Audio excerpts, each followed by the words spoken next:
Bonjour à tous, c'est Claire et bienvenue dans cette vidéo où je vais vous présenter le projet que j'ai réalisé pour un hors-série du magazine Elle. Donc il s'agit d'un tarot égyptien avec donc la conception des 22 arcanes majeures qui après ont été illustrés avec beaucoup de talent par Christophe Merlin. Et surtout, l'écriture, du guide, sachant que, l'idée c'était de faire un guide très facile pour des gens qui ont pas l'habitude de la cartomancie. Alors c'est pas quelque chose que j'ai l'habitude de faire puisque et c'est pas ce que j'aime le mieux en tant que moi cartomancienne parce que, quand on a l'habitude d'utiliser les cartes, on aime bien avoir des choses un peu ouvertes pour pouvoir laisser aller, enfin laisser jouer son intuition. Mais pour des débutants, c'est vrai que c'est pas mal du tout. Et voilà. Peut-être que pour des prochains jeux, j'essayerai, ou au moins un, de faire quelque chose de ce type-là, parce que finalement, j'ai trouvé ça très intéressant à faire. Et je trouve que c'est assez sympa aussi, quand on est débutant, d'avoir quelque chose d'assez facile et un peu tout cadré et avec le travail d'interprétation qui a déjà été fait. Alors, on va regarder donc la partie. Hop, la partie du magazine. Donc vous voyez que c'est super joli, ça a été vraiment bien illustré, c'est bien présenté. J'ai été agréablement surprise quand j'ai vu le magazine. Alors, dans le secret des pyramides, le jeu de tarot offert avec ce numéro vous invite à un voyage initiatique dans l'espace et dans le temps. Laissez-vous guider, les divinités de l'Égypte antique éclairent votre chemin. Voilà, par Claire Duval, illustration Christophe Merlin. Donc, au départ, on a une petite introduction sur l'Égypte, la magie égyptienne et le tarot, avec ce lien qui a souvent été fait entre le tarot et l'Égypte. Pourquoi, d'où ça vient au niveau historique. Une proposition de rituel pour accueillir le jeu. Bon, ça c'est... Alors ça c'est mon portrait. Voilà, c'est une petite présentation. Se mettre dans de bonnes conditions. Quelles questions est-ce qu'on peut poser? Et comment tirer les cartes? Alors, en fait, on a la proposition de... Je vais peut-être rapprocher pour que vous voyez un peu mieux. Hop là, voilà.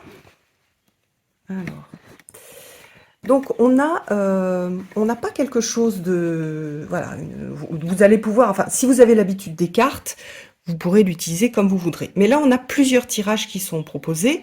Le premier, c'est un tirage en une carte. Et quand vous allez faire ce tirage, que j'ai appelé le tirage de Thoth, vous allez avoir un peu une indication sur l'ambiance de la journée ou un aspect de la vie auquel on doit faire particulièrement attention.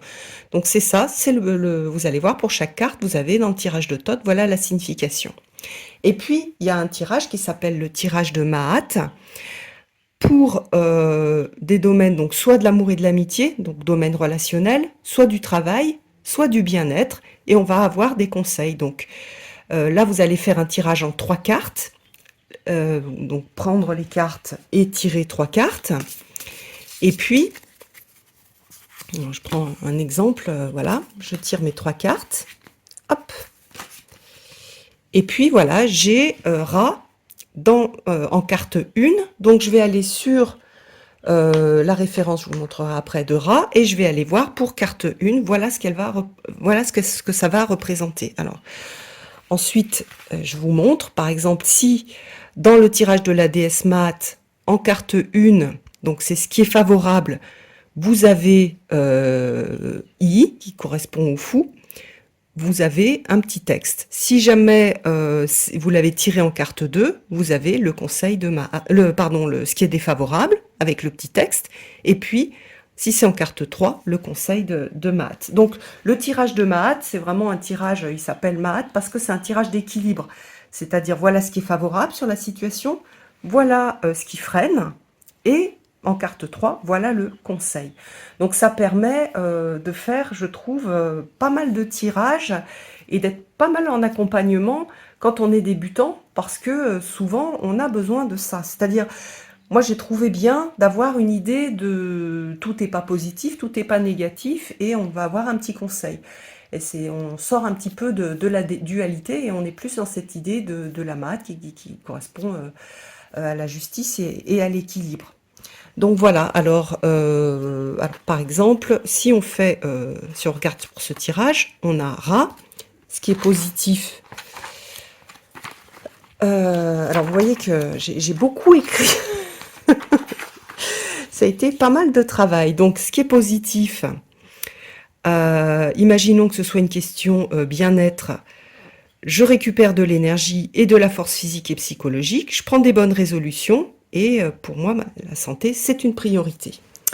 Après, ce qui est plus compliqué, c'est Kunsu. Alors, ce qui est défavorable, voilà, pour le bien-être, vous faites comme si tout allait bien en ignorant certaines émotions. Il est temps d'y faire face, demandez l'aide d'un professionnel si vous vous sentez trop submergé. Donc, on a ce côté de OK, maintenant on a besoin, on sent vraiment qu'on a besoin de s'occuper de soi et on est prêt à le faire, et on voit que il y a une problématique au niveau émotionnel, donc je vais devoir prendre soin de moi au niveau émotionnel. Et puis, au niveau du conseil, on a Geb et Nout. J'adore cette carte. Elle est super jolie. Bon, bref. Et on va avoir s'aimer soi-même est indispensable pour recevoir les cadeaux de la vie.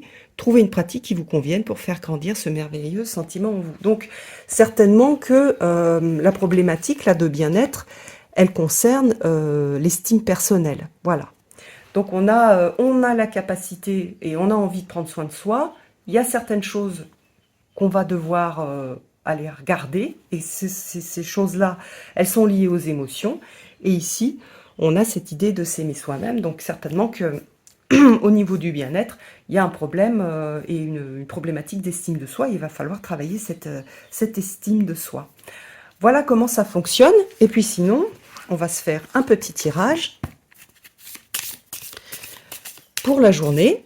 Hop, le tirage de Tot. Alors, 1, 2 et 3. Je vous laisse choisir. Qu'est-ce que je vais prendre, moi? Je vais prendre la 3. Alors, pour ceux qui ont choisi la 1, vous avez le char. Alors, vous faites preuve d'une grande autonomie et savez ce que vous voulez. Vous êtes focalisé sur vos objectifs et allez mettre les moyens pour obtenir ce qui vous tient à cœur. Rien ni personne ne peut vous arrêter. Donc voilà le conseil pour la journée, ça va être de foncer. Donc quel que soit le jour où vous regardez cette vidéo. Alors ensuite, pour ceux qui ont choisi la carte 2, vous avez la croix de vie. J'aime beaucoup les petits dessins qu'il a mis sur les côtés. C'est super joli. Alors la croix de vie, étendez votre perception de la vie, ne restez pas le nez collé au train-train. Cherchez le merveilleux et le divin dans votre quotidien. En chaque instant se cache un petit trésor qu'il s'agit de découvrir. Donc voilà, pour ceux qui ont choisi la deuxième carte, et pour ceux qui, comme moi, ont choisi la troisième, on a le zodiaque de Dendera, d'ailleurs que vous pouvez voir si vous êtes parisien au Louvre. Voilà, donc c'est une représentation du zodiaque.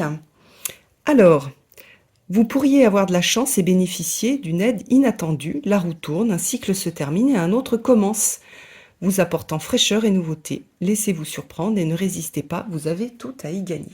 Voilà pour ceux qui ont choisi la troisième carte. Alors, je vais vous montrer les cartes. Donc, on a des jolis... un dos super joli.